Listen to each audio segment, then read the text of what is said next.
Hey, what's up, folks? Welcome back to On Texas Football. Welcome back to the Winning Drive. I'm lifetime Longhorn Rod Babers. Pleased to be joined by fellow lifetime Longhorn, the young prodigy C.J. Vogel, and of course our coach, former high school football coach at Vernon, Capel, Brownwood, Belton, Rotan. Also played college football at Abilene Christian, coached there as well, and was on the staff at the University of Texas for multiple head football coaches. Now you can catch his work at ShipleyRanches.com. It's our own coach, Bob Shipley. What's up, Coach? How you doing? Hey, what's going on, guys? It's a beautiful day in Texas, man.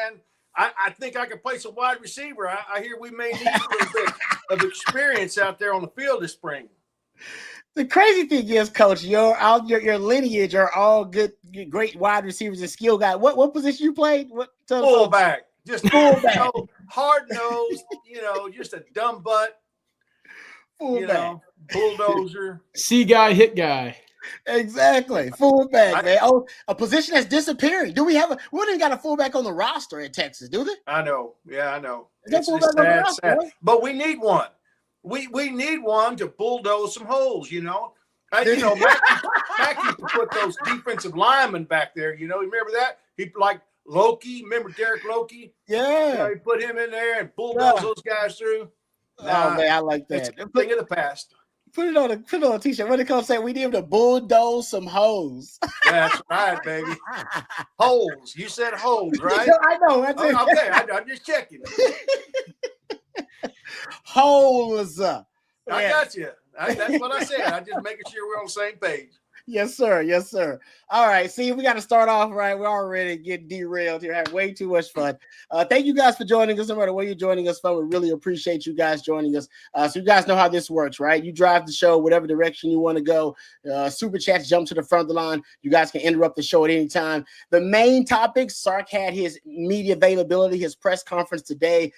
Sark is always forthcoming. I've been saying it for a while. I actually enjoy Sark's pressers more than even Mac's pressers, because Sark gives you a lot, man. He kind of opens up to you. Mac is a brilliant politician, so Mac only gonna give you what he want to give you. Sark sometimes, I think he gives you a little bit more than that he means to. So we'll talk about everything Sark said. He's always very forthcoming, so we appreciate Sark's media availabilities. I don't even know if they had to have one. He just kind of said, hey, there's some, start of the spring kind of housekeeping items that we want to let you guys know about. So we'll talk about Sark. He talked about why they didn't have the spring game. We'll get into that. I'll talk about how this spring is going to be very different than the previous springs that Texas had. That's actually related to why they're not going to have the spring game. CJ was on site, so CJ will give us his synopsis and the analysis of what he saw there, which we psychoanalyze the head coach.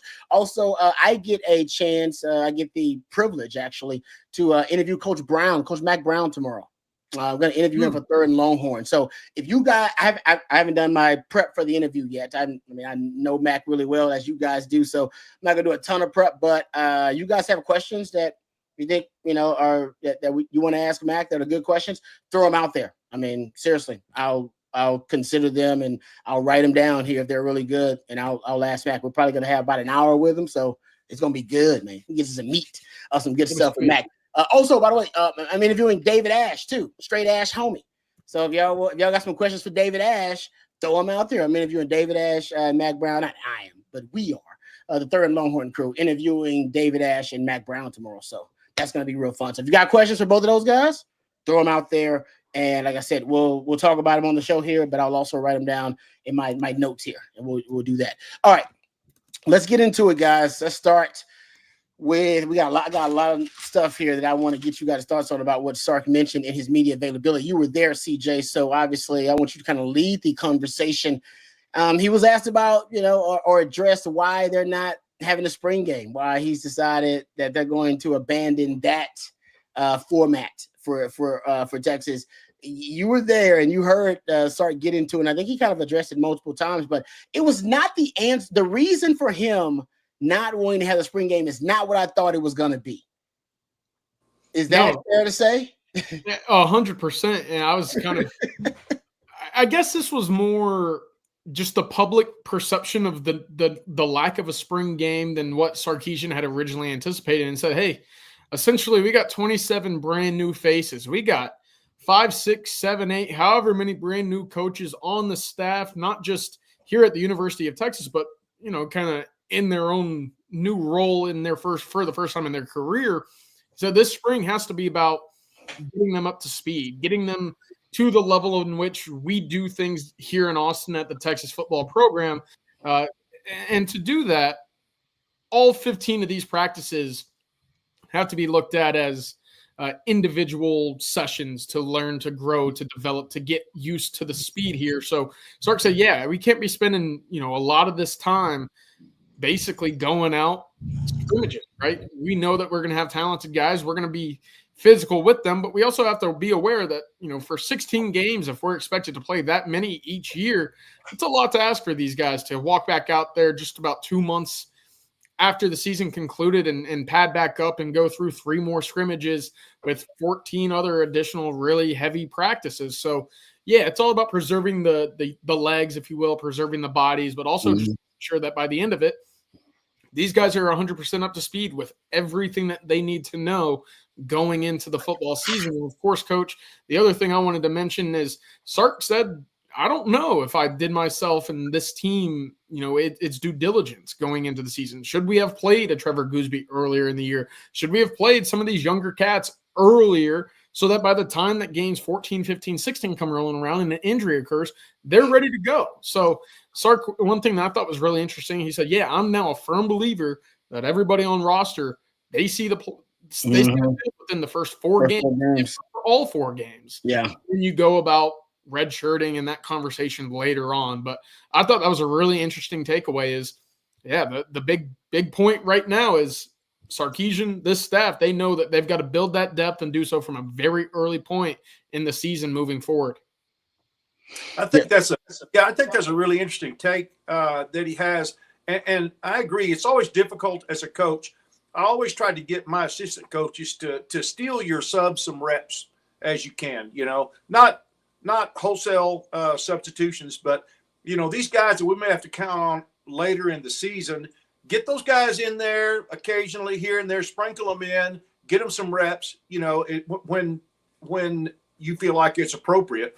And this situation going into spring ball, I think it's going to be fun, to be able to cover spring ball. You guys will be there more than me, I'm sure, but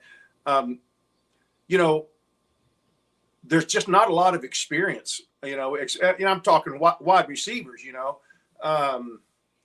what's the stat on the guys coming into spring ball that have not just seen action, but made a catch? You got one. You got one. Well, yeah. That's actually a good segue there because Sark also went down the injury list as well, and it sounds like DeAndre Moore will be limited for all of, if not most, of the spring season. He's dinged up a toe, and toes, they linger. So again, this is going back to Sarkisian's point about getting all these guys 100% healthy, making sure that they're ready for the long haul, which is this fall. So DeAndre Moore is going to be shelved for a little bit, which means you're only going to have really Ryan Wingo as the only pass catcher on the team right now, or the only player on the team aside from any of the running backs who has had a reception in his career. So new tight ends, obviously, Jordan Washington, Spencer Shannon. We'll see if they go to the portal. Outside of that, you got 3 redshirt freshmen, 3 true freshmen in Ryan Wingo. That might also be, and he didn't mention it, but you only got 7 healthy wide receivers on scholarship right now. Look, I don't know what they normally divvy up the spring games by in terms of, first team, second team going on in the orange and white, but something tells me he'd probably like to see a little bit more depth in that wide receiver room right now. And of course, we still believe a portal addition is going to be joining this Texas team by the end of the spring. All right, good stuff there, CJ. And I know there are updates on some other guys who are not going to be essentially full participants in spring at all. Other guys who they're going to monitor throughout spring, who they expect may be able at one point to be full participants in spring. But it's just going to be a very different format, guys. And we're going to bring Stevie Lee here on in a second. But one of the things he mentioned, I'm going to get all you guys' thoughts about it, including Stevie, is that they've been 2-spotting. Is what Sark calls it, Coach, where basically they got 1s versus 3s, and 2s versus 4s happening simultaneously during practice, and then they're getting coached up in practice. Then they go back after practice, and then all the coaches watch the film, then they evaluate after that. He said they're not going to be 2-spotting this spring. No 2-spotting. He said they're going to all be on one field. Because he said they want to have more emphasis on teaching and more emphasis on, with all these new guys, all right, coaches and players, they want to make sure that everybody understands how and why Texas does what they do in practice, right? Why they have the protocol they do and why they have the culture they do. And they want to make sure that everybody sees it and understands it. So he's talking about basically going to be a teaching spring. Very well, different. You're only as good, as they say, as your weakest link, and you can't leave people behind. You can't throw so much at them that they don't really understand the concept of why we're running this scheme on either side of the ball. Mm-hmm. So you've got to make sure everybody's pulling, in the same direction and everybody is on the same page. Otherwise, it doesn't really matter how you finish this spring. It's are the guys going to be ready that first snap at Ohio State next fall? That's obviously what matters. So however you need to get them there, healthy and all on the same page, and ready to go out in game 1 against the defending national champion. It's going to be interesting to see how that plays out. That's crazy, Coach. That's exactly what Sark said. He really was like, honestly, I'm not really concerned. That main concern is, when it's time to play during the season, do I have all these guys ready? And then get back to CJ's point about how Sark, one of the things that he was able, in terms of his self, analysis and self-scouting in the offseason, which he does a great job of, was we got to play more guys. I got to play more of these young guys. First 4 games, you're going to see everybody play that's on that roster. So, all right, we'll get back to some of Sark's comments and the new format of the spring. But let's bring in, of course, my man Stevie Lee. Because Stevie joins us every Monday, and we appreciate Stevie Lee joining us each and every Monday. And I apologize because I was so excited about talking about what Sark was getting to in his press conference that I neglected to tease Stevie Lee coming up. So we appreciate Stevie Lee, as always, my former teammate, lifetime Longhorn. Stevie, how you doing, brother? How's everything? Everything's going well, man. How are you guys? Doing great. And of course, Stevie joins us courtesy of our friends over at Hartgrove Roofing. Know who's on your roof at hartgroveroofing.com. And actually, they're offering right now a free roof inspection if you reach out to them, 512-645-3202, with offices all over Texas, Louisiana, and Arkansas. Of course, if you have any roofing concerns, don't do it yourself. Leave it to professionals over at hartgroveroofing.com. All right, Stevie, I don't know if you got a chance to catch Sark's media availability, his press conference. If you didn't, one of the things he addressed was that he's not having a spring game. Tampering's got nothing to do with it. And he actually didn't bring up the schedule, which is also, for Texas, it's a very tough schedule, playing all the way to the Final Four, then having that short time for recovery for your entire roster and for the players. He actually brought up the new faces on the team, the 7 new faces, 27 new guys overall. And basically it's going to be more of a teaching spring. And that's what it's about. That is basically, a spring game is not in the best interest of Texas football at this time, not this season. I totally get it. I totally understand, man. But there is an element of, there was a long season for these kids, bro. Yeah. He may have not have talked about it, but come on. I mean, anybody with eyes got to understand that these guys got on campus before all the regular students got on campus in mid-August, and then they don't leave campus until they don't even leave campus. Actually, sorry, they don't. The kids go home for Christmas break. The regular students go home for Christmas breaks. The football team is still on campus during that time. So it's a lot of time of these guys not having time off and things like that. But I'm totally with it. Now, what they do have to do is they have to – it's the mental reps. You got to teach these young kids how to do mental reps while they're on the sideline. So there's no talking on the sideline. You got to be right there like if you're not taking reps right then, you need to be on the sideline actually paying attention of what what the other person has done or what that person did wrong and what you need to do better, right? So really honing in and learning the game and actually taking real mental reps as you're not in the play. Stevie, building off of that, wouldn't it feel like having the 1s and 3s and 2s and 4s on separate fields provide that extra, mental reps, in-game personal reps as well, practice reps, whatever it might be? I was a little surprised to hear Sark didn't want that to be kind of the forefront of practice this spring. Yeah, and that's part of it, but I think also, what do you say, 1s on 3s? Yeah, they use the 1s on 3s and 2s on 4s. Yeah, so there's pros and cons into that right there too. So it's like most of the time you want good on good, and if you're at the University of Texas, everyone's good, yes, but sometimes you want good on good and kind of focus on that, and players that are not in the play actually getting mental reps off of your 1s. So the 2s that are there watching while you are okay. So like when the 1s are in, the 2s and 3s need to be standing right by their coach, being coached from what the 1s have done on the field. You know what I'm saying? And I remember. Different philosophies for different coaches. I've seen 3 coaches come through the University of Texas and they all did it differently, right? Mm-hmm. And now it sounds like Sark is going to do it a little bit different right now too.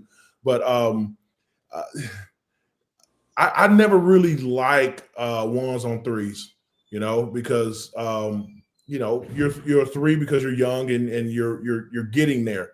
I need my 1s going against 1s and maybe 2s, but we also have an element of injury right there too. So it's a delicate balance, and I don't get $9.5 million a year to figure that out. So let Sark figure that out. But I do understand why he's doing it. Some people were getting upset that we're not going to have a spring game. Bro, the spring game was a bunch of fluff anyway. When it comes to a football standpoint, we really didn't. It was something to run out of the tunnel and have a good time and put on something for the fans. But if we can actually get a real practice in instead of a spring game in, I would rather have a real practice. As a fan now, as a player, the spring game was fun and we didn't do much, and that was the end of spring ball. As a player, then yes, let's do it. But as a fan, as a bigger fan that like what you and me and Rod are right now, what do the players actually need? Do we need a fluff game or we need a real practice? He said they're gonna practice on that day too. The fan appreciation day or whatever it is. He's like, no, we're gonna get a practice in. Okay, okay. Instead of a fluff game where there's only 12 people on the field, let's get a real practice in. I hear you. Yeah, Stevie, I got. Did y'all ever split up like that as a defensive line group where some of y'all were maybe working on pass rush while the other was working on something else, or did y'all pretty much stay together the whole time? My point is, I'm just wondering, when you go 1s and 3s, 2s and 4s, who's coaching those 2s? Is that the GAs? Is it are they we know the coach is going to watch all the reps of everybody, but right. Is there an advantage to keeping everybody together? I guess you probably already answered that. But I'm just wondering, is it really advantageous to split up on 2 different fields when you're not getting coached by your true position coach? No, we all stuck together, man. We all stuck together until we did implement installments and things like that. So some guys that were on scout team would go down and run against the 1s of offense, and then that's when the GAs are really coaching you up then, but you're really just being a scout team player. But when it came to actually practicing and everything, all the D-line, we all stayed together. And when the coach is yelling at you, he's not really yelling at you, he's yelling at everybody. Right? He's not really ever talking to one person. He's talking to the whole staff room. So and so I don't know how much of that you lose when you try to break the team up and try to do it all at one time. And I think another thing is, for the last 2 off seasons, Sark was still trying to get everybody reps and trying to learn everyone. Well, they know everybody now. And so a lot of their recruits are starting to be the players than the men, right?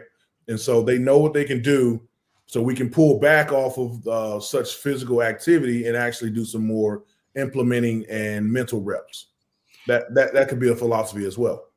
That's a good point too. There's no more guys on roster who were recruited by the previous staff, right? This is all 100% Sarkisian's team. And so with these 27 new faces joining the team in the spring, they should be able to get into their position room and just get as quickly up to speed as possible. Stevie, I'll ask you this: was there a guy back when you were playing who, whether it be first week on campus, first month on campus, first semester, that you just immediately said, okay, he's going to be a ball player for us. I don't need to see another practice to know that, this freshman or whoever is going to be someone that I don't have to question what kind of work ethic he's got for us. Rod might remember this. I was on the sideline, and you guys remember Roy Williams. Mm-hmm. Roy Williams, his first practice, he came out, he was a good teammate, and everything. Well, we had a defensive back by the name of Quentin Jammer. Mm-hmm. And Quentin, I think, tried to live up to his last name. He wanted to jam you at the line of scrimmage. It was me, the D-line, half of the D-line, and Mad Dog was on the sideline. And Roy came out and lined up right in front of us on the sideline. And you see Quentin Jammer jog up. And mind you, I was already here. I came in a semester early in January, so I was here. And this is our first time seeing Roy Williams when he came in. And the senior, Quentin Jammer, comes up and gets in the stands ready to jam Roy Williams. Well, the ball snaps. Quentin goes to jam him. Roy Williams, like a pro, swam that jam, ran around him and caught a fade over a senior. Mm-hmm. And me, Mad Dog, and all the other D linemen looked at each other without saying a word and was like, okay, he got it. Yeah, this guy's going to be special. Without saying a word, we were like, yeah, he's going to be special. Mm-hmm. And Mad Dog was like, whoa. And that was it. And we knew that was that like he was going to be somebody on this campus, man. I mean, he had all the film in the world. Everybody knew who Roy Williams was. But when you can do that, slip a jam from Quentin Jammer and get around him and catch a fade, crazy. You got something special on your team, and he was.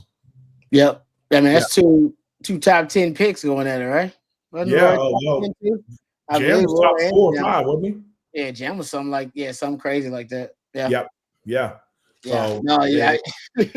No, I remember when Roy came in, dude. That dude was some guys were just they're turnkey, they're ready to go. I mean, Derek Johnson was like that. Derek Johnson didn't need no coaching. Yeah, the coaches can claim credit for it, but I watched it when he came in. Coach, he didn't need no coaching. He was ready to go. Ready to go. Roy Williams was the same way. He was like, nah, he didn't need much coaching. I mean, yeah, you did a little bit, but that dude, that's God. You can't claim. Cedric Benson was like that. Cedric was like that too. Cedric did not need much coaching as well. You're right. It's like you give him the ball and just run, and he found holes. Now, he did have a line that averaged probably 330 pounds, in front of him, and they can open up any hole. So, hey, listen, this Sark's line averages more than that. They don't maul people. That's true. Just because you're big don't mean you're gonna maul people like that. I hear you, but we had some dogs on that offensive line. If Sedby was in the offense, Texas would not have red zone issues. All right. The late great Sedby. Sedby had a lean coach. You could not. I don't know if I ever seen him get if he got hit. I never seen him fall backwards. I don't think I ever see Sedby fall backwards. When you talk about Houston recruiting, Dallas recruiting, the two names you guys brought up that everybody knew they were instantly going to be studs are my West Texas boys. Let's go. That's true. That's fair. It's not quite that way anymore. Doesn't seem like. I guess they're not. You know, the word was they used to give parents jobs in an oil field or whatever, or at least put them on the payroll, to get them to come in out there at Odessa Permian. But those two dudes were two of the best I've ever seen out of the Permian Basin. Hey, say, Coach, that said the oil money was the original NIL. Hey, I don't hate it. That's right. That was the original. Texas Tech's trying to make it that way again. Hey, that's right. Still got it. Oil's still king, apparently, up in Lubbock. Yeah, they got some nice looking facilities happening up there, but we broke ground on our new practice facilities, and I think it's going to be pretty nice too. So, we'll see. That is fair. That's a good point. Yeah, think about that. All right, Steve. I know we don't got you for too much long. Let me ask you one more thing that Sark brought up that I thought was pretty interesting when he was asked about being courted or being wooed by the NFL. And he went on kind of a long, kind of long-winded answer about it. But me paraphrasing, essentially he said there's unfinished business here in Texas. Like I'm trying to, essentially he's trying to win multiple championships here. Yeah. I have said it before. I said, listen, Sark wants to go to the league, guys. I know y'all, some of y'all don't want to hear that because y'all love Sark so much. But that's the bad news. The good news is he ain't going till he wins multiple titles here in Texas, though. That's the good news. And after that, y'all be like, all right, go ahead. It's okay, Sark. We still love you. Because I think that's been his mindset. I think he proved today because he never said, like, no, I got no interest in going to the NFL. He just said, no, I came here to Texas. Did you there, CJ? You heard it, right?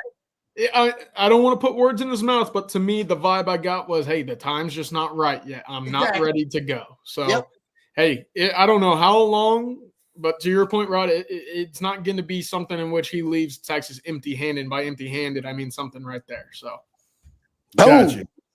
How you feel about that, Steve? Married? Like being married? No. Sorry, wrong hand. I'm joking. Hey, I don't want to see him go, man. And I will take y'all's word for it, but I don't want to believe you. Let's say it like that. Because if Sark, he had so much success, if he wanted to go, he'd have been gone, right? No. That may be. This is not success in his mind, Stevie. He has said success is national championship in his mind. That's success. That's success. And I hear you. And okay, I hear you. Yes, but in the same breath, his big brother mentor is Nick Saban, and Nick has been very open about him leaving LSU to go to Miami was a big mistake, right? And so those guys under Nick Saban's tree still talk to Nick, and Nick has been vocal with, I'm sure, with them, but he's been vocal in the media that, yeah, man, it was a mistake for me to leave LSU to go try this NFL thing out. I'm a college football coach, and maybe hopefully Sark is saying the same thing. I'm a college football coach. Because it's a different beast up there in the NFL, man. And he has, I think, Coach, the adversity that he's gone through and has seen, he can resonate with these kids more than the grown-ass men up in the NFL. That's my opinion. That's what I'm hoping. But I do hear what you guys are saying. That's fair. I would say Pete Carroll is his other mentor. His other mentor did both successfully. Yeah. I hear you. But Pete is Pete. He still got his ass whooped by Texas, didn't he? But the difference. One of the differences to me is that in that NFL locker room, it's a totally different vibe. Yeah, totally different. There's a lot of people that are entitled. A lot of people. I mean, did you?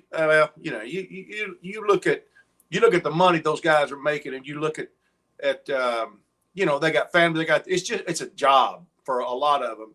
And the enthusiasm, I think, of being able to coach a guy that comes in, as a 17, 18-year-old kid. Then you got a guy like Josh Allen, who's going to make $100 per minute for the next 6 seasons. $100 a minute. I mean, before I get through talking, he's going to have a $100 bill. I mean, it's crazy. $330 million extension. He's going to want to. He's good. He's worth it. I'm sure. I don't know, but it's a different vibe. Totally different vibe than seeing that fresh-faced kid who may not even started shaving yet, come in and maybe dealing with some challenges in their life. And I just think Sark's story is so inspiring to kids, and he doesn't try to hit them over the head with it. He's one of them. He is a family, It's not a family. You guys have been there. I haven't. My son was, but it just doesn't seem like it's a family atmosphere in that locker room in the NFL. And that seems to be what makes him one of the best coaches in college football right now.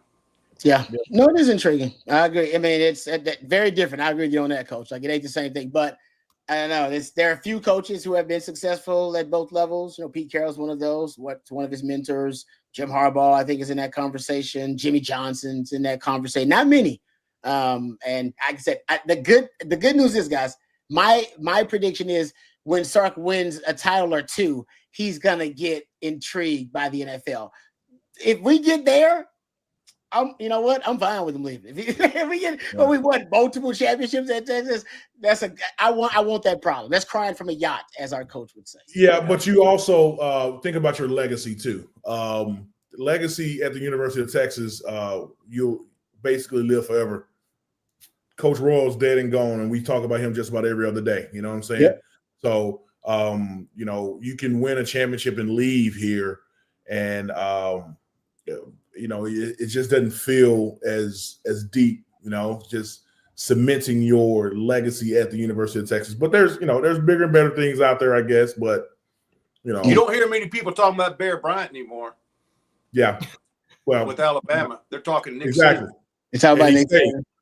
Yeah. So this is nobody surpassed DKR though, too. Like, that's right. That's right. Titles. You can't just win one. I love Mac. When Mac won one, Mac probably should have held. I was a part of Mac coming up short too. So were you, Stevie. We should have at least played for another with Mac. Right? That was coming. All right, we were that good. We were good enough, in my opinion. It was that 01 season when we lost to Colorado. Yeah, that's on us. That's on us. And then my senior year. Yep. My senior year was the only loss was against OU, so we were 12 points away. Close too. Yeah, to playing in the national championship game. If Mac had a playoff, dog, Mac would have probably competed for like 2 more national titles. Yeah, at least. His teams were that good. It's just that, you lose that one game. Y'all remember how it worked. You lose that one game in Oklahoma. He couldn't beat Oklahoma a lot of the times. Can't beat Oklahoma. And then, you're basically out of the national championship conversation. If you had a playoff back then maybe you wouldn't see. It's like Georgia for Texas this year. It's like, well, if I could just avoid seeing them in the damn playoff, I got a good shot. They were just a bad Oklahoma was a bad matchup for Texas for a while until they evolved their blueprint. And then Texas figured out how to beat them, in 05. If we had a playoffs, we would have been like Ohio State this year. They lose to their rival, OU, but still go on to win the national championship. You know what I'm saying? Some teams just bad matchups for you, man. You're right, Steve. I remember that. I was like, man, that's a bad matchup for us. They, that's just the way it was. So, all right. Stevie, one more question. Yeah. I'm gonna. You just interviewed Mac. I did. I'm gonna interview Mac tomorrow. Head coach Mac Brown. For those who don't know. Give me a good question for Mac. Oh man, I already asked them all. So, so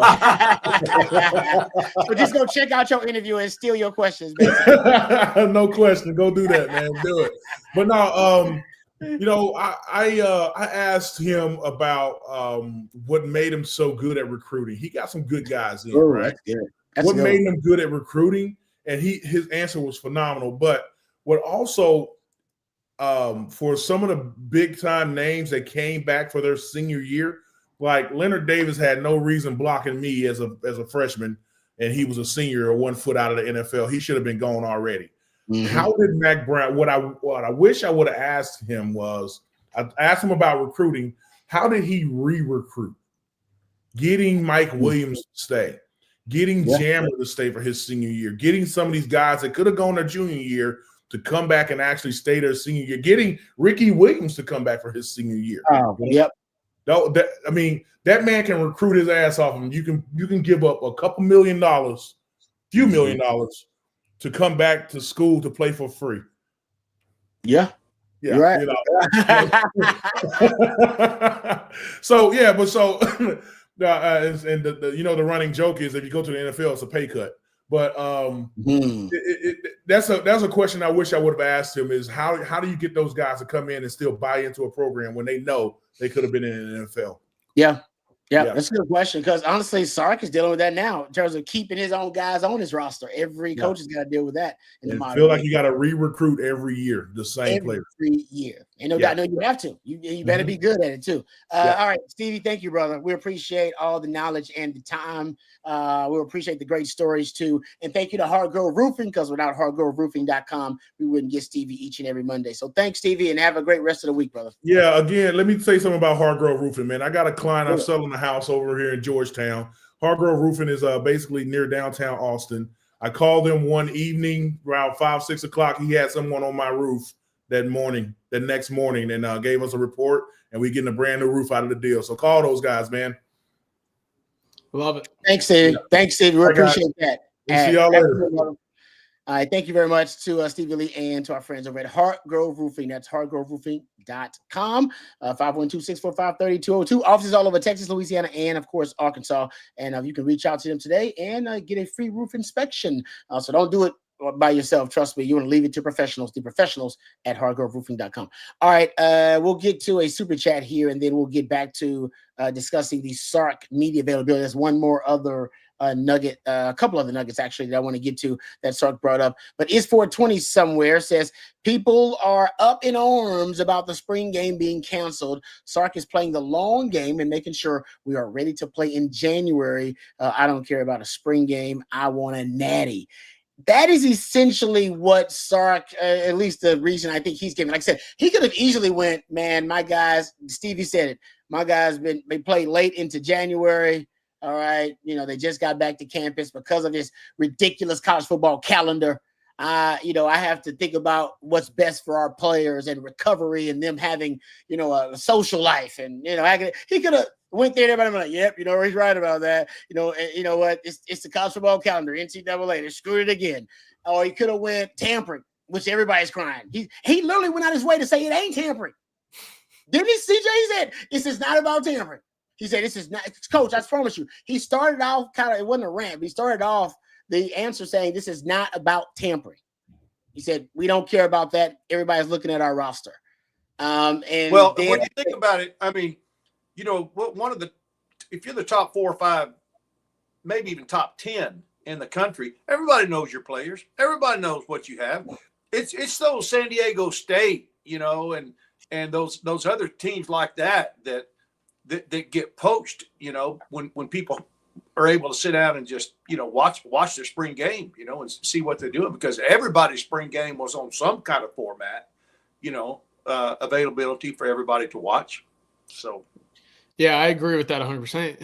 I mean, we just talked about Texas getting top three in a number 1 overall recruiting class. To Coach's point, there's no bums on this field. Everybody can play ball. Everybody came in with 20 to 40 offers, right? So it's not that you're trying to hide these guys, maybe to your point, Coach, like you would at a San Diego State, or I might even throw Nebraska in there since that's what Matt Rule was kind of complaining about at the time. But for Sark specifically here, and to the comment from It's 420 somewhere, yeah, it's all about just getting these guys ready for the season, right? And there's no earlier time or no better time really than to start getting these guys as ready to go as early as possible. And that's kind of the premise in place right now for Sarkisian. Again, just thinking back, if I could have, those word bubbles or word charts where, you see a board of about, 80 words, and the bigger the word, the more it's mentioned. Yeah. It would have looked like, I don't know, what are those ads we got in the morning, Matthew? It would look like one of those, because it just would have said growth. And that's exactly what the message from Sarkisian would have been today. And it's all about just making sure that these players take the next step for whenever it's time for them to get on the field and go perform, to develop and make sure that their time, or that they're ready for when it's their time is called. That's the number 1 thing that you could ask for. And I did sense, and Sark had a comment, and we talked about it a little bit earlier, but I did sense that there was a little bit of regret that he didn't get more guys in games earlier last year, which means to me, we saw Sark kind of take the foot off the pedal a little bit maybe because there were some offensive struggles, maybe because he just said, hey, let's just get out of Fayetteville with a win. Don't care. Just end the game with a win. I don't care what it looks like. But that was a 7-minute drive, right? To seal that game up in Fayetteville. Mm-hmm. I don't think you're going to be seeing many of those next year. I think it's going to be put up as many points as you can, get the starters out, and get those young cats in the game as quickly as you can. That way they're completely ready to go for if their number's called later on. It's going to, we talked about in the BCS era. Guys were running up scores because they needed the algorithm to favor them against everybody else in the country. Now I think you're going to see schools run it up even more because they got to get Ryan Wingo off the field. They got to get Anthony Hill and Manny Muhammad off the field because, hey, you don't want them to twist an ankle and miss the next week, but you do want to get a Leon Galafau, Ty Anthony Smith. You want to get a Santana Wilson on the field so they can get ready, get those valuable snaps on the road or whatnot. I think you're going to see a little bit more of that. So for Sark, that just adds more to the red zone. You got to get better there. Yeah. Joy mode. That's it. Hey, might as well throw in a joy mode read. I like that. Thank you, Matthew. But no, it's just like I said. Thank you. It's 420 somewhere for the super chat. Okay. All right. All right. I'm gonna put the gift back on Matthew for that one. But it just seems like Sark. Everything Sark is doing, even changing the spring format and discontinuing the spring game. And like I said, he didn't really necessarily say he's done with the spring game period. He did hint that, as college football has changed, that he also needs to evolve and change. So I think he's basically saying, like, guys, I don't care about the spring game anymore. I mean, that's essentially what he is saying, that he doesn't care about the spring game, and that spring now, for him at least, it gives him, because if you get rid of the spring game, then it gives him more freedom and liberty to turn spring practice into whatever the hell he needs to turn it into, to Coach's point, so that we can be the best team we need to be in January. I think that's his. He's like, no, I'm tired of people telling me what spring's got to be. Quit telling me what my spring practice needs to be. Right? I got 15. I got whatever practice I got, and I'm gonna make them practice whatever I need them to be. And he's turning from two spotting to just practicing on one single field because he wants to get back to teaching. He said we got to teach these guys, and almost a hinted coach. He wants to teach the coaches too, the new coaches, about how they practice and what they're all about. So I just think Coach, he's tired of him and a lot of. I think a lot of the coaches want to get rid of spring for their own different motives and different reasons. But I think for Sark, because Sark could have easily given he could have given a simpler reason and a more palatable reason than the one he gave. So I think what he brought up was authentic for him. I think that was genuine. I think he gave that was his real answer, because he could have gave you an easy answer and then everybody would be, okay, that's how all the coaches feel. But I do think he wants more freedom to basically to turn spring into a blank canvas, to be whatever the hell he wants it to be. And a spring game almost forces you to build it to a crescendo where, hey, spring game. He's like, no. I want my guys thinking about a damn spring game. We are practicing, and we got a lot of things that we're working on in this spring, and that's what I want it to be. Am I way off in there in that assessment? No, I think you're exactly right. And Sark has earned that. If you're some guy, some no-name guy who's it's your first head job, and you go in and do something, off the charts abnormal, which that would be for back in the day, you're going to have some head scratching. And if he's not successful the next season, they're going to look back and say, well, yeah, knucklehead, you didn't even have a sprint, whatever. But, I love to keep up with, the game just and the philosophy about preparation. It just keeps evolving. Back in the day, you had 2 practices, one in the morning, then you come back in the hot of the afternoon, then you do it again. And then it starts evolving to where some guys started practicing before school in the morning, and that became the deal now that everybody's doing. And it's very wise, in my opinion. People say, oh no, the old head said, no, you got to have those guys how they're going to be ready to play if you got a 1:00 kickoff August 30th, 31st. How you guys, they've been practicing in the morning before the sun even comes up. How are they going to be ready? Well, they're ready. You're still going to have people cramping here and there and stuff like that. But I just like the way it just, streamline and be as efficient and effective as you can, because the bottom line is the bottom line. The one other kind of question I have, and I wonder, I don't think you'll ever get a true answer from Sark or any of the guys on the staff, but how much of the injury did to CJ Baxter and Christian Clark, how much of that kind of played into this as well? Because look, we could also go back to the injury to Isaiah Nayor, Junior Angelau, whenever they first arrived in Austin, saying, hey, that team probably looks a lot different when you have a NFL-level wide receiver running right next to Xavier Worthy, plus a 4-year starting right guard. So I don't know if that played into the decision to say, hey, let's just tone it down a little bit. Again, I've bought into you got a lot of new faces, you got a lot of new coaches. Let's make sure that everybody's on the same page for the long haul then. But at the same time, I have to imagine a little bit of me says, hey, one less big scrimmage, one less opportunity for my guy to get rolled up on or taking a hit to the knee. Mm-hmm.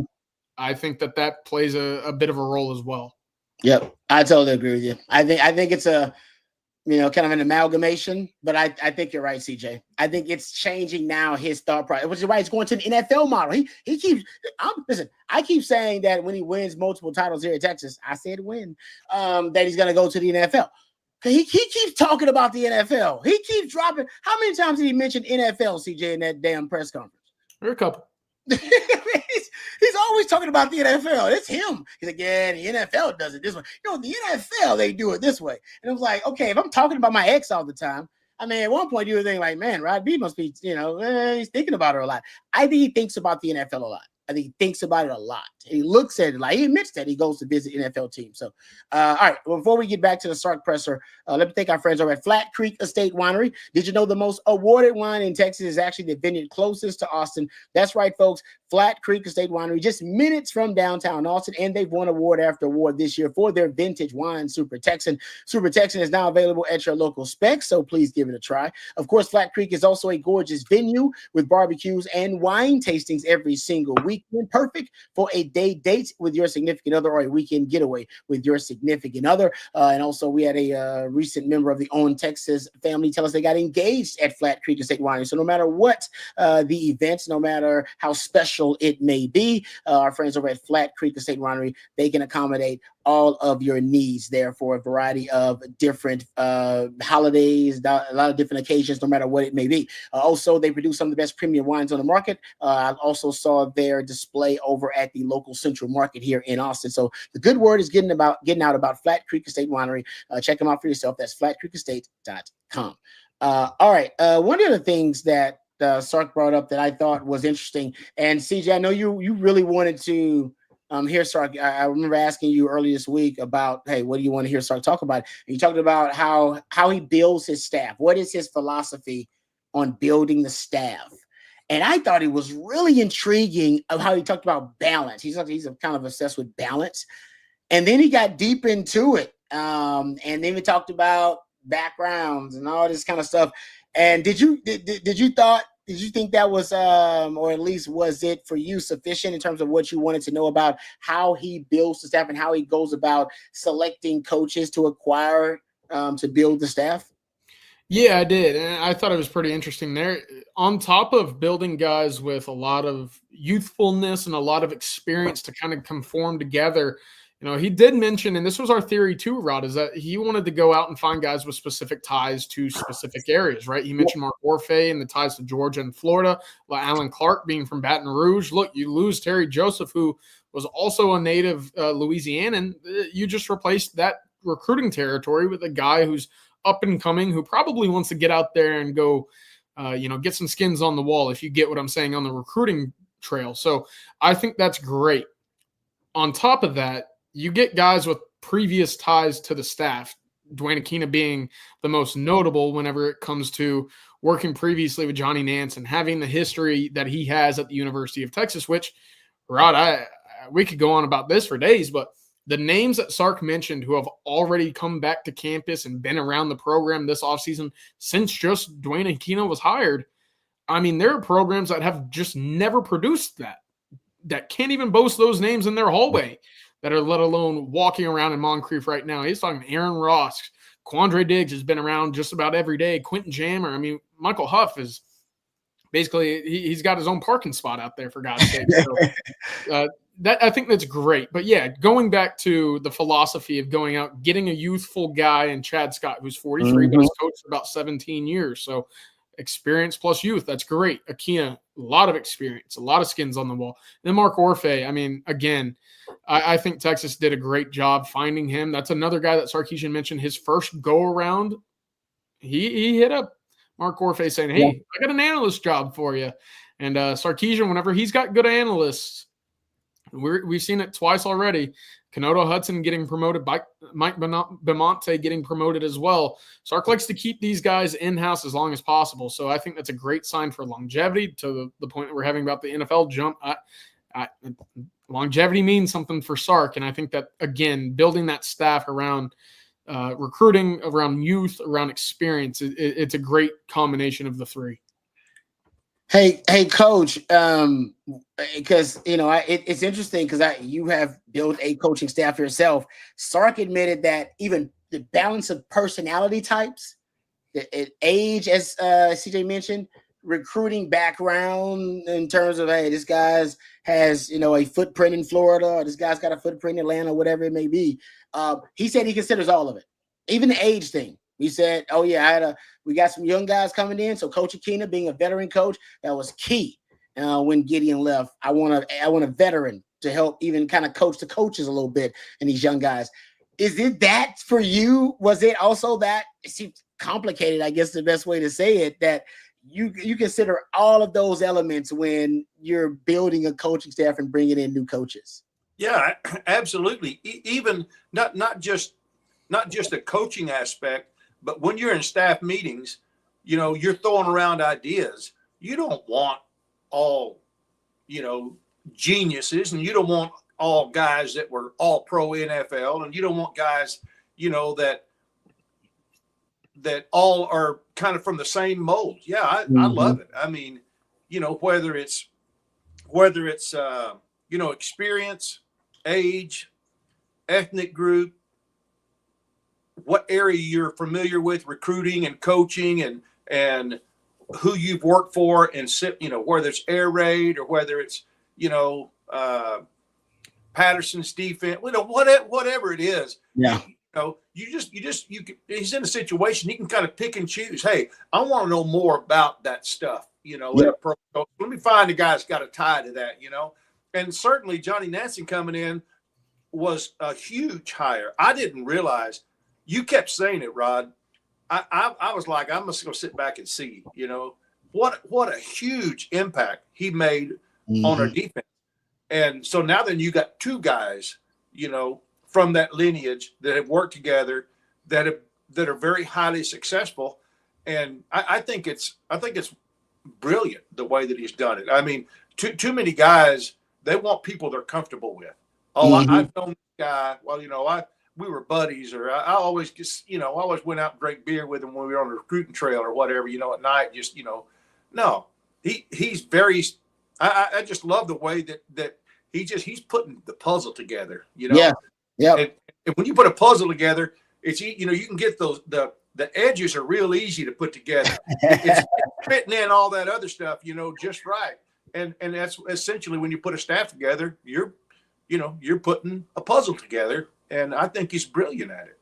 I love that analogy, Coach, because it feels that way, and that kind of it tracks with the hires. We always say, like, it's not who you think when Sark makes a hire. Sometimes it's a splash hire, and maybe it was the most obvious choice, but not all the time. And it's because he's concerned. He even said, like you, Coach, you brought it up, knowledge base. He said knowledge base as well, meaning schemes they're going to bring in, or their knowledge of a certain area, expertise in this area. I've talked about that with Mark Orfe. Look how much man coverage that Rutgers has played, and how good they were actually in terms of playing man coverage and press man coverage the last few years. So I think he's looking at all those different elements, and it's very, very, like I said, I'll give Sark a lot of credit, because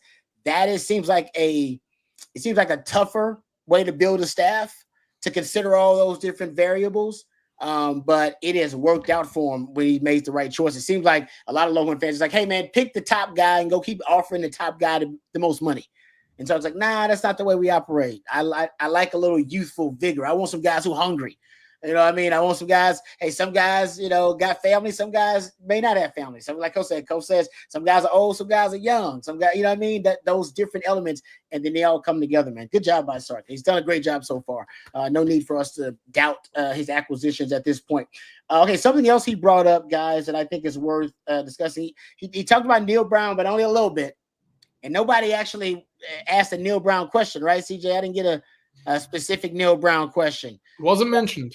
Okay, but I liked what he brought it up on his own, and he said, I wrote the quote down. He said, you're able to bring in Neil Brown as an analyst to provide a spark and some new ideas and grow as an offensive football staff.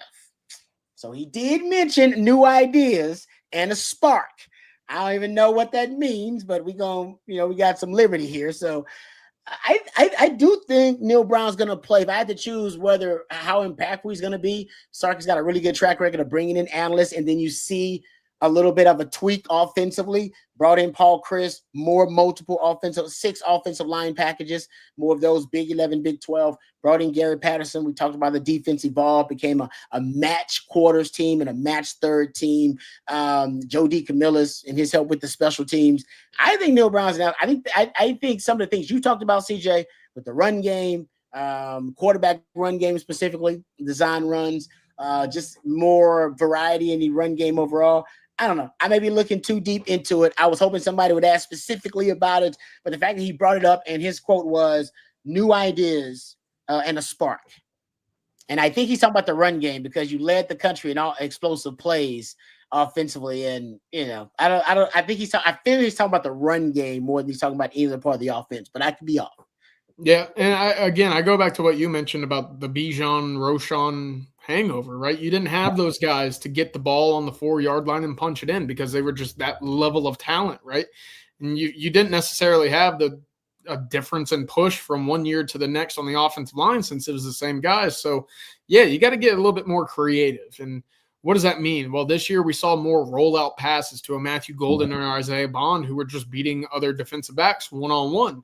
That was great, but that kind of disappeared towards the back half of the season. And again, you were kind of stuck with drives ending where points should have been added to the board. So what's the easiest way to do that when the field shrinks? It's just running the ball up the middle and using those big humans to get a push and fall forward for 3-4 yards, and eventually you're in the end zone, right? So is that exactly what Neil Brown's going to be tasked to do? It remains to be seen, but on paper, that makes the most sense given what he's done previously at West Virginia. C.J. Donaldson, a really good running back.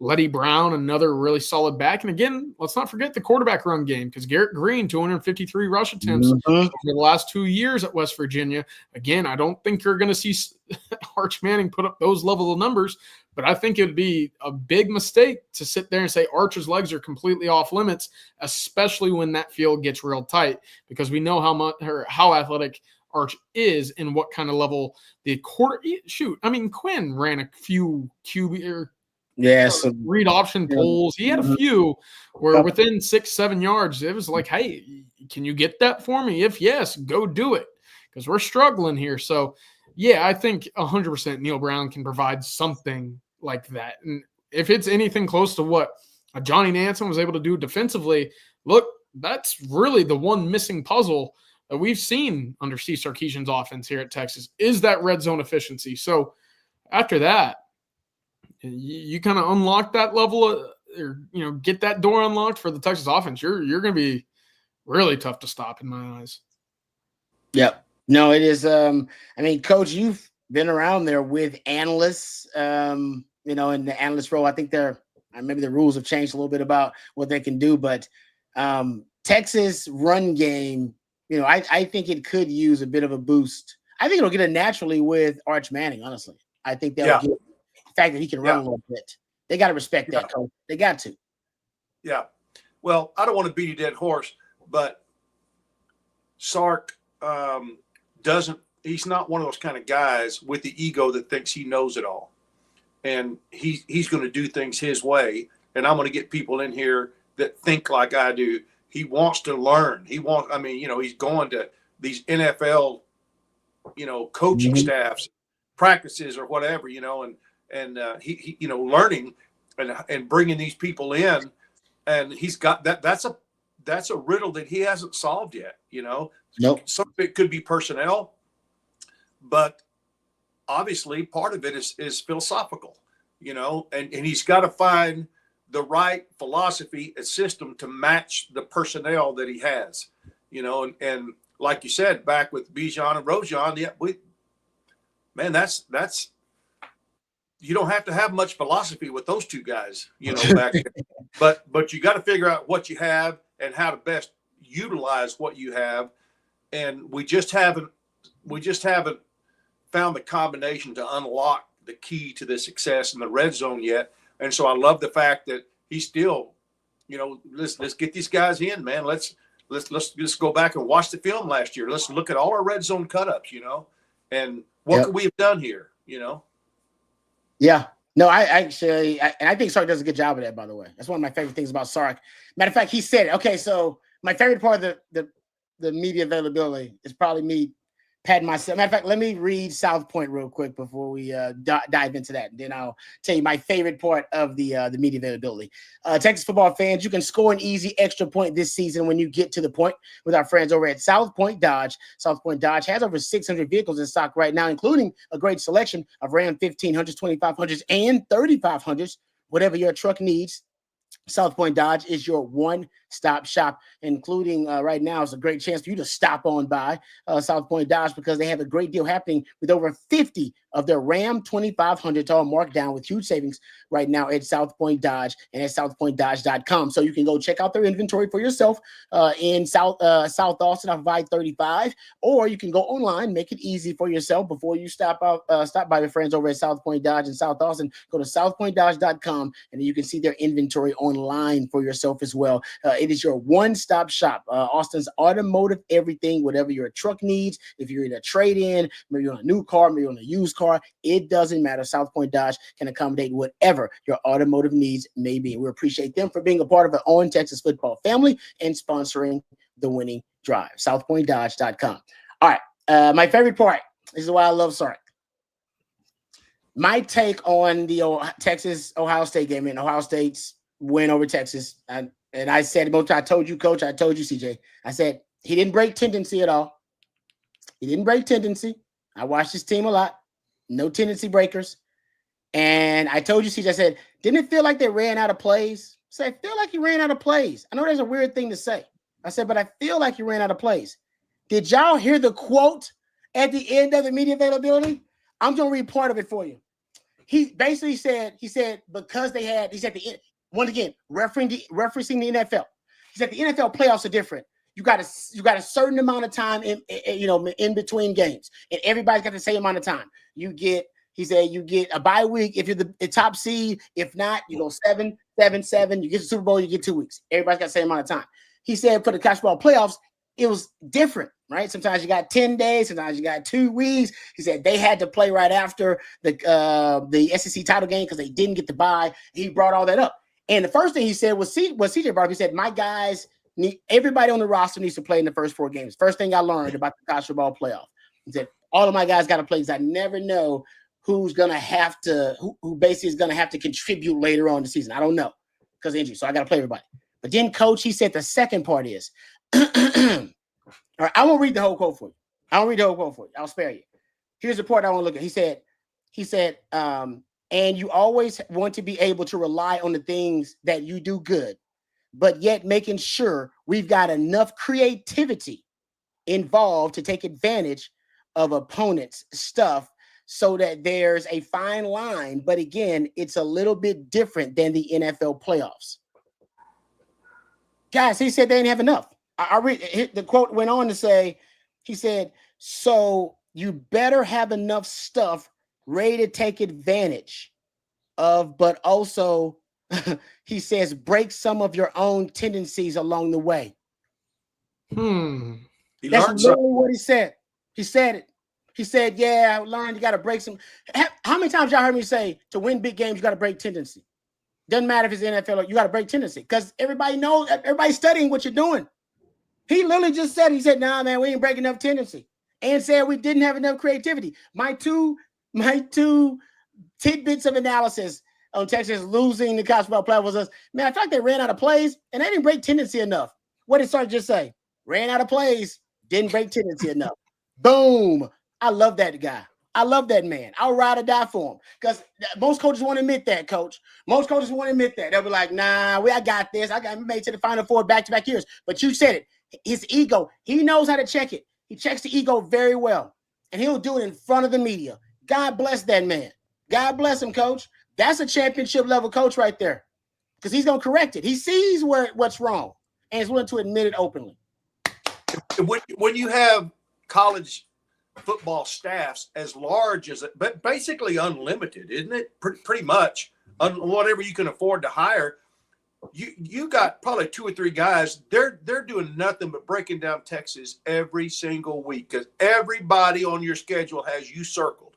Everybody does, and that's one of the things that Mac Brown did so well when he hired Greg Robinson as an analyst, or no, as a as an analyst. Initially, yeah.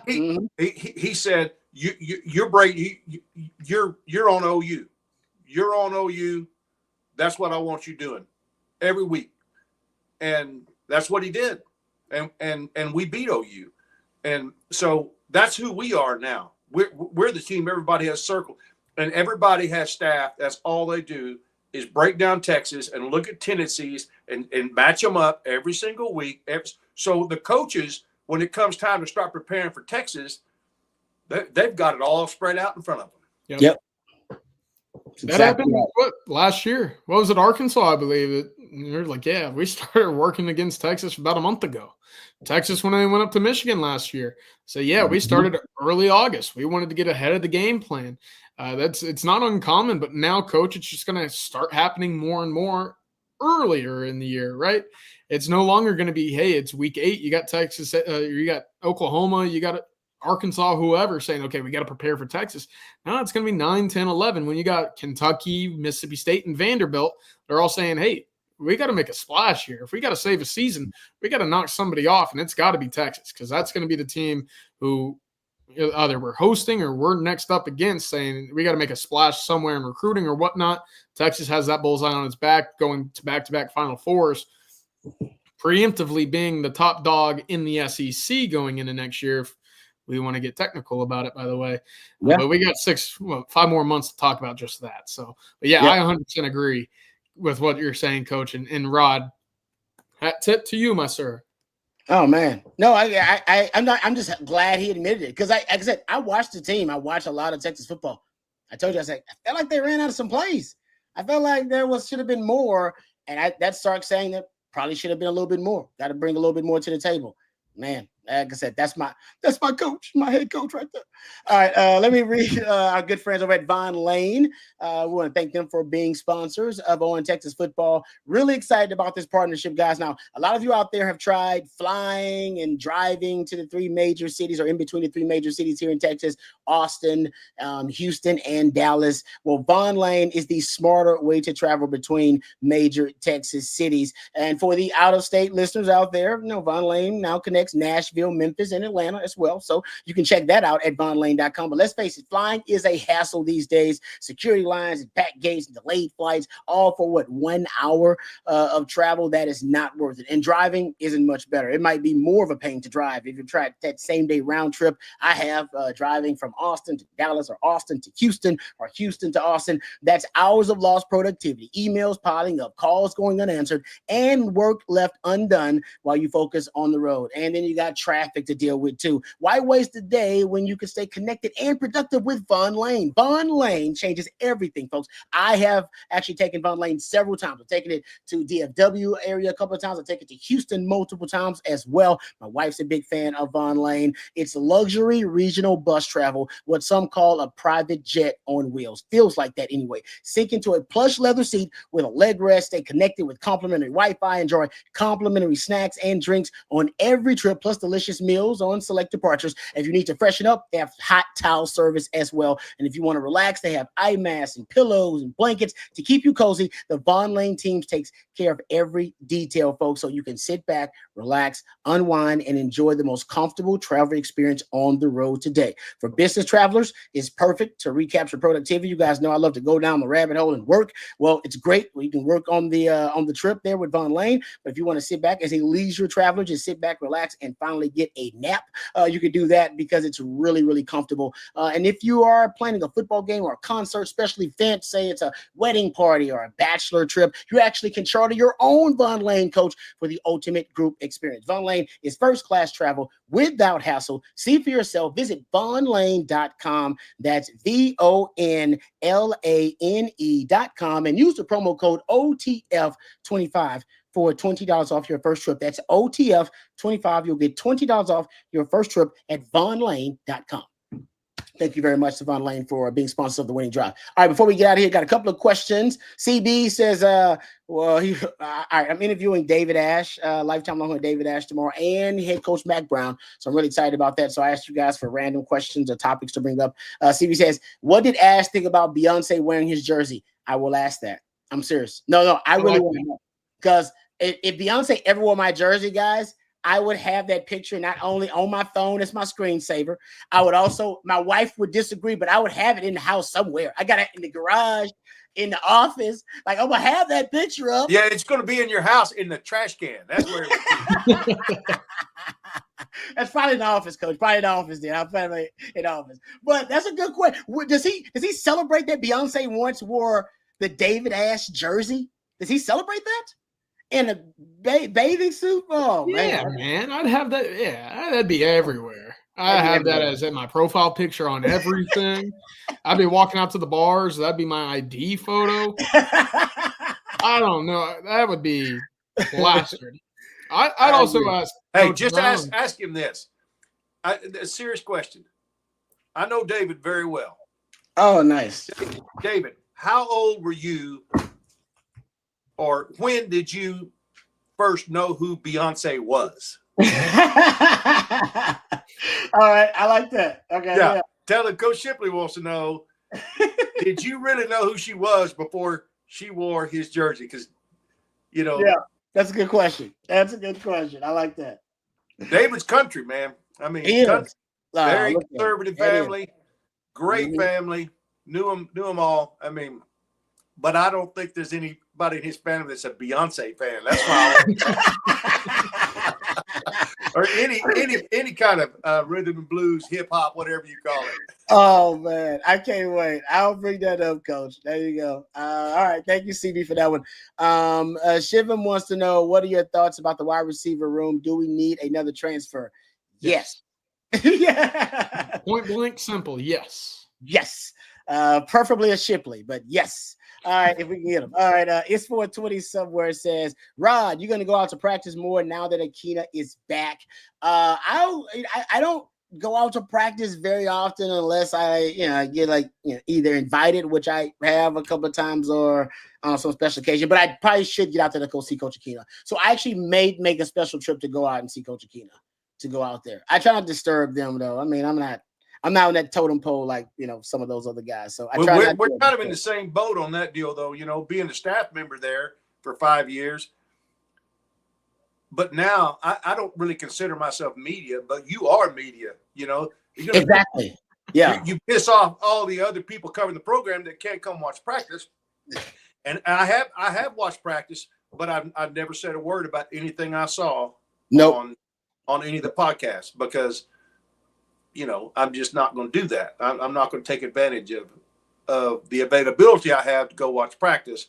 Is not going to show up on the podcast. That's just not the way to do business. And I know you the same way, Rod. So we're both kind of fighting that.